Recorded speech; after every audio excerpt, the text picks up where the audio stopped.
یار مجھے بہت جلدی ہے، میں اس وقت گھر نہیں جا سکتا۔ گھر جانے کو کون بول رہا ہے؟ بابا جان کا آفس یہی ہے، ہمارے اس ہوٹل میں شیئرز ہیں۔ وہ میرا ہاتھ پکڑ کر تقریباً کھینچتا ہوا بولا۔ چند لمحوں بعد ہم گراؤنڈ فلور پر موجود ایک خوبصورت آفس میں موجود تھے۔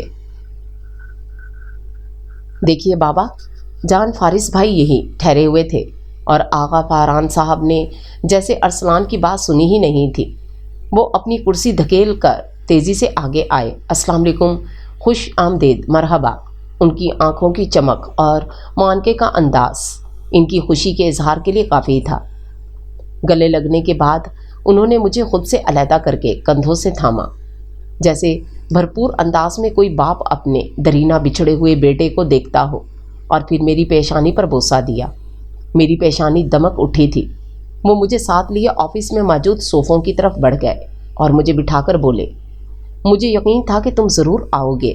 ارسلان جو شاید اب تک کی کارروائی کو حیرت سے دیکھ رہا تھا بولا، دیکھا فارس بھائی، میں نہ کہتا تھا بابا جان آپ کو بہت پیار کرتے ہیں۔ ارسلان شاندار سی چائے منگواؤ اور خیر دن سے کہنا اخروٹ کا حلوہ بھی لے آئے۔ ارسلان انٹرکام پر پیغام دینے لگا، اور وہاں صبا کو بھی فون کرو۔ میں جو ان سے اجازت طلب کرنے کا ارادہ کر رہا تھا، صبا کا نام سن کر بیٹھ گیا۔ ارسلان کسی چیک پر سائن لینے کے لیے آیا، مگر آغا جان نے اس کو انکار کر دیا۔ ہوتے رہیں گے کام، دیکھ نہیں رہے آج ہمارا بیٹا آیا ہے۔ میں ان کا بیٹا کہاں سے ہو گیا؟ میں نے دل میں سوچا۔ السلام علیکم کی آواز کے ساتھ ہی جیسے کمرے میں روشنی ہو گئی ہو، میں بے اختیار پذیرائی کے لیے کھڑا ہو گیا۔ آؤ آؤ صبا بیٹا، یہ ہیں ڈاکٹر فارس احمد، ثانیہ کی شادی پر دیکھا ہوگا تم نے انہیں۔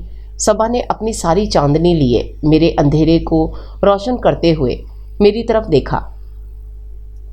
وقت اسی لمحے میں ٹھہر گیا، اور فارس بیٹا، یہ میری لاڈلی صبا حسن بزنس ایڈمنسٹریشن میں ماسٹر کیا ہے اور ہمارے ہوٹل کو مینیج کر رہی ہیں۔ تعارف کے ساتھ وہ کمال اعتماد کے ساتھ مجھے بیٹھنے کا اشارہ کرتی خود بھی بیٹھ گئی۔ صبا کو بھی بہت شوق تھا میڈیکل میں جانے کا۔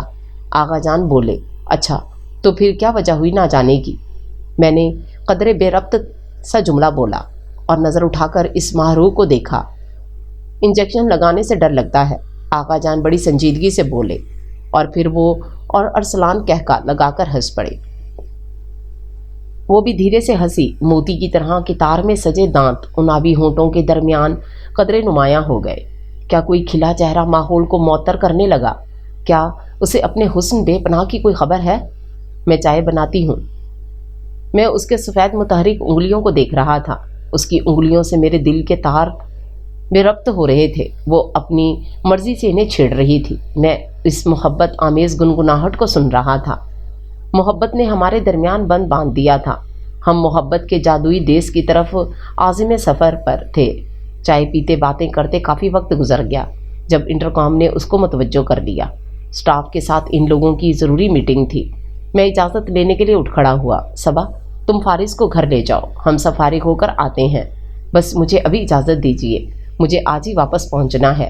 میری بات کو تو جیسے انہوں نے انسنا کر دیا۔ اچھا فارس بیٹا، آپ صبا کے ساتھ گھر جاؤ، بی بی جی سے ملو۔ اور وہ ارسلان کے ساتھ باہر نکل گئے اور میں وہیں کھڑا رہ گیا۔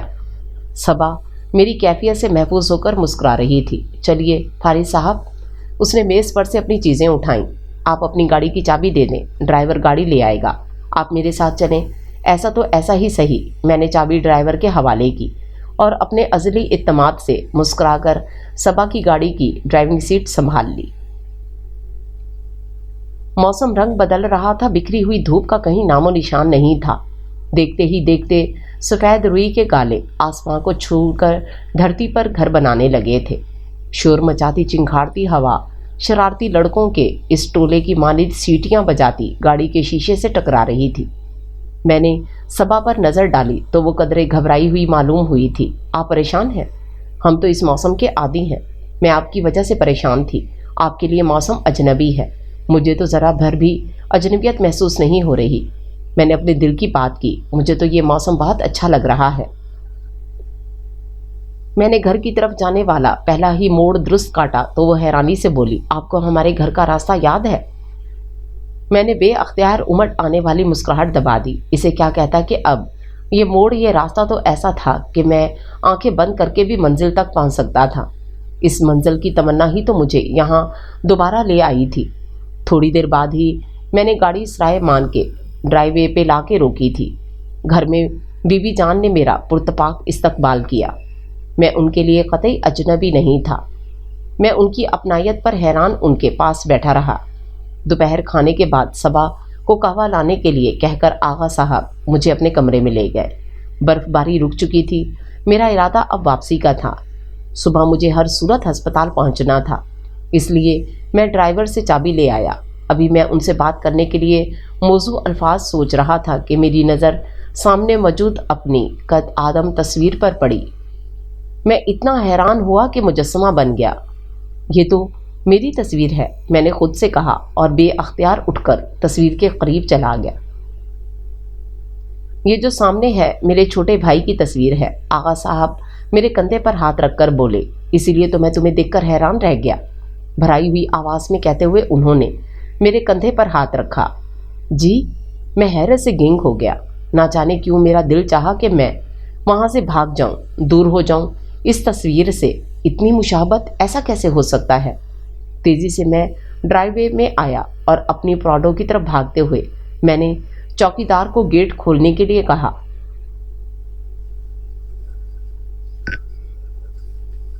شکر ہے کہ فاطمہ اور نسرین کچن میں موجود تھی۔ میں شاور کے بعد پھر کچن میں چلا آیا۔ اماں، کیا پکایا ہے؟ آج مٹر قیمہ بنایا ہے، آلو گوبھی بھی ہے۔ آپ بیٹھو بیٹا، میں ابھی روٹی بنا کر لاتی ہوں۔ اماں، روٹی نسرین پکا دے گی، آپ میرے پاس آئیے اور مجھ سے باتیں کریں۔ میں ان کا ہاتھ پکڑ کر ان کو کھانے کی میز پر لے آیا۔ اماں، مجھے میرے بچپن کی باتیں بتائیں، میں کیسا تھا؟ اماں کئی بار کی بتائی ہوئی شرارتیں اور باتیں دہرانے لگیں۔ اماں کو ماما نے میری پیدائش پر خاص طور پر مجھے سنبھالنے کے لیے رکھا تھا۔ اب تو انہیں گھر کے ایک باقاعدہ فرد کی حیثیت حاصل تھی۔ اماں دیکھیں، کیسی عجیب بات ہے نا، میں پاپا سے ملتا ہوں، نہ مما سے، بلکہ میری شکل کسی بھی رشتہ دار سے نہیں ملتی۔ ارے بیٹا، یہ کیا خیال آ گیا تم کو؟ آج وہ تمہارے لیے چائے رکھی یا نہیں؟ میں دیکھ لوں۔ ان کا گھبرانا مجھ سے چھپا نہیں تھا۔ جب چائے لے کر بھی وہ خود نہیں آئیں بلکہ نسرین سے بھجوا دی تو میں مزید الجھ گیا۔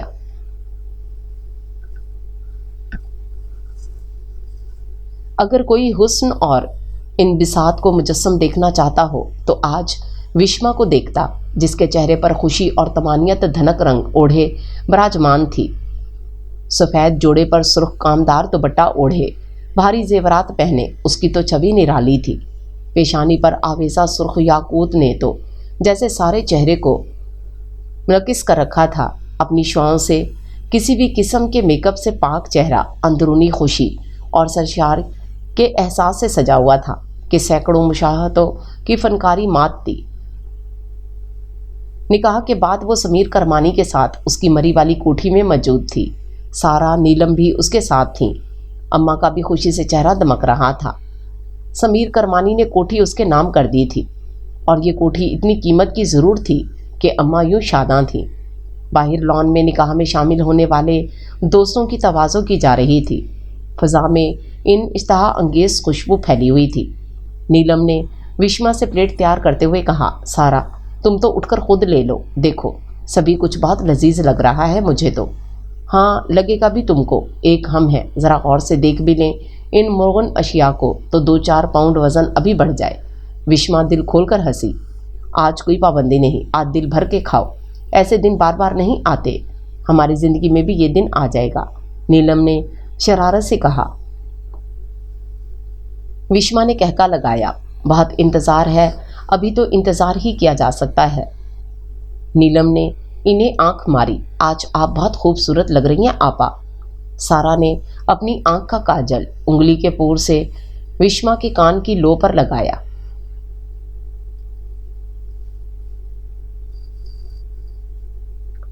شدید سردی میں میرا وجود پسینے میں نہایا ہوا تھا، ہاتھ کپ کپا رہے تھے، دل اور دماغ کی کیفیت متضاد تھی۔